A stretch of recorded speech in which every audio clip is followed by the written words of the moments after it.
Hello दोस्तों, आज मैं आपको बताऊंगा कि महात्मा गांधी की हत्या की कितनी कोशिशें की गई थी और आपको महात्मा गांधी के बारे में कुछ महत्वपूर्ण जानकारी भी दूंगा। दोस्तों, महात्मा गांधी की ज़िंदगी एक खुली किताब की तरह थी। बहुत सारी चीज़ें उसमें होती रहती थीं और बहुत सारी चीज़ें लोगों की नज़र में रहती थीं। इसलिए उनसे कोई काम छिपा कर करना या खुद गांधी जी का कोई काम छिप कर करना, बिना किसी को इत्तला किए करना, ये मुमकिन था ही नहीं। गांधी जी की जो नीति थी उसके हिसाब से ये बिल्कुल ठीक था। उनके ऊपर 6 बार जानलेवा हमला हुए। पहला मामला 1934 में पुणे में हुआ था, जब एक समारोह में उनको जाना था। 2 गाड़ियां आई लगभग एक जैसी दिखने वाली। एक में आयोजक थे और दूसरे में कस्तूरबा और महात्मा गांधी यात्रा करने आए थे। जो आयोजक थे, जो लेने आए थे, उनकी कार निकल गई और बीच रेलवे फाटक पड़ता था। महात्मा गांधी की कार वहां रुक गई। आगे बात करें तो तभी एक धमाका हुआ। जो कार आगे निकली उसके परखच्चे उड़ गए। महात्मा गांधी उस हमले से बच गए क्योंकि ट्रेन आने में देरी हुई। ये साल बात है 1934 की। आगे बात करते हैं दोस्तों, साल 1944 में आगा खां पहले से रिहाई के बाद महात्मा गांधी पचगनी जाकर रुके थे। वहाँ कुछ लोग उनके खिलाफ प्रदर्शन कर रहे थे। गांधी जी ने कोशिश की कि उनसे बात की जाए, उनको समझाया जाए, उनकी नाराज़गी समझी जाए कि वो गुस्सा क्यों हैं, लेकिन उनमें से कोई बात करने को राजी नहीं था। आखिर में एक आदमी छुरा लेकर दौड़ पड़ा, उनको पकड़ लिया गया। साल 1934 में ही एक पंचगनी के बाद गांधी और जिन्ना की वार्ता बम्बई में होने वाली थी और कुछ लोग जैसे मुस्लिम लीग और हिंदू महासभा के लोग इससे काफ़ी नाराज़ थे। गांधी और जिन्ना की मुलाकात का कोई मतलब नहीं था।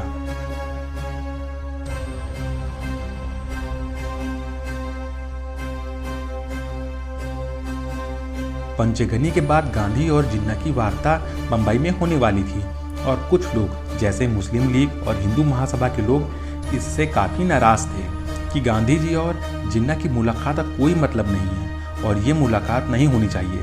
वहाँ भी गांधी जी पर हमले होने की कोशिश हुई, लेकिन वो भी नाकाम रही। आगे बात करते हैं कि इनके ऊपर अगला हमला कब हुआ। दोस्तों, साल 1946 में नेहरू के पास गांधी जी जिस रेलगाड़ी से यात्रा कर रहे थे उसकी पटरी उखाड़ दी गई और ट्रेन उलट गई। इंजन कहीं जाकर टकरा गया। साल 1948 में जाहिर है कि 2 बार हमले हुए। पहली बार तो जब मदन लाल बम फोड़ना चाहते थे तो फूटा नहीं और लोग पकड़े गए। वहीं दोस्तों, छठी बार का किस्सा ये है कि नाथूराम गोडसे ने 30 जनवरी 1948 को गोली चलाई और महात्मा गांधी जी की जान चली गई। गांधी जी जान देने के 2 और प्रयास किए गए। वो दोनों प्रयास बहुत रोचक हैं। चलिए बात करते हैं। दोस्तों, दोनों के दोनों चंपारण में हुए थे। साल 1917 में महात्मा गांधी मोतिहारी में थे।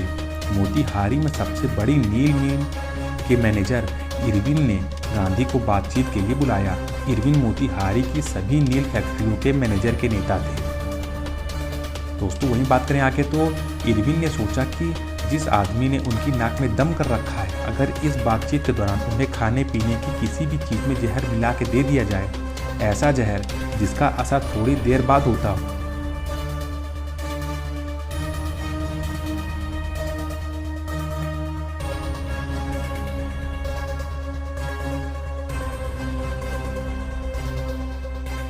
ऐसा जहर जिसका असर थोड़ी देर बाद होता है तो ना ही उनके ऊपर आँच आएगी और गांधी जी की जान भी चली जाएगी। ये बात इरविन ने अपने खासम खास बख्त मियाँ अंसारी को बताई। बख्त मियाँ से कहा गया कि वो ट्रे लेकर गांधी के पास जाएंगे। बख्त मियाँ का छोटा सा परिवार था। वे छोटी जोत के किसान थे, नौकरी करते थे, उससे उनका काम चलता रहा। उन्होंने मना किया। वे ट्रे लेकर गांधी के पास चले गए, लेकिन जब वे गांधी जी के पास पहुँचे तो बख्त खां मियाँ की हिम्मत नहीं हुई कि वे ट्रे गांधी के सामने रख दें। दोस्तों, आगे बात करते हैं। वो खड़े रहे ट्रे लेकर। गांधी जी ने उन्हें सिर उठाकर देखा तो बख्त मियाँ रोने लगे और सारी बात खुल गई। ये किस्सा महात्मा गांधी की जीवनी में कहीं नहीं है। और आगे बात करें तो चंपारण का सबसे प्रामाणिक माना जाने वाला किस्सा बाबू राजेंद्र प्रसाद की किताब में कहीं नहीं है। किसी और हवाले से इसका जिक्र नहीं किया गया है, लेकिन लोक स्मृति में बख्त खां मियाँ अंसारी काफ़ी मशहूर आदमी है और ये कहा जाता है कि वो ना होते तो इस देश का इतिहास क्या होता। आगे बात करें। वहीं दोस्तों, बात करें तो बख्त खां मियाँ का कोई नाम लेने वाला ही नहीं बचा था। उनको जेल हो गई, उनको ज़मीनें नीलाम हो गई। साल 1957 में राजेंद्र प्रसाद राष्ट्रपति थे। उन्हें मोतिहारी होते हुए नरकटियागंज जाना था। मोतिहारी में एक जनसभा में उन्होंने भाषण दिया और भाषण देते समय उन्हें दूर खड़े एक आदमी को देखा। राजेंद्र बाबू को लगा कि वे उसे पहचानते हैं। राजेंद्र बाबू ने वहीं से आवाज़ लगाई कि बख्त भाई कैसे हो। बख्त मियाँ को स्टेज पर बुलाया गया। ये किस्सा लोगों को राजेंद्र बाबू ने बताया और उनको अपने साथ ले आए। बाद में बख्त मियाँ के बेटे जान मियाँ अंसारी को उन्होंने राष्ट्रपति भवन में बुलाकर रखा। आगे बात करें तो कुछ दिनों के लिए आमंत्रित किया और साथ ही में राष्ट्रपति भवन में बिहार सरकार का खत लिखा कि चूंकि उनकी ज़मीनें चली गई हैं, उनको 35 एकड़ ज़मीन मुहैया कराई जाए। ये बात 62 साल पुरानी है। वो ज़मीन बख्त मियाँ के खानदान को आज तक नहीं मिली है। दोस्तों, दूसरा एक और रोचक किस्सा है कि जब ये कोशिश नाकाम हो गई तो गांधी जी बच गए तो एक दूसरे अंग्रेज मिल मालिक को बहुत गुस्सा आया। उन्हें कहा कि गांधी जी अकेले मिल जाएं तो मैं उन्हें गोली मार दूंगा। ये बात गांधी जी तक पहुंच गई। अगली सुबह महात्मा गांधी उसी के इलाके में थे।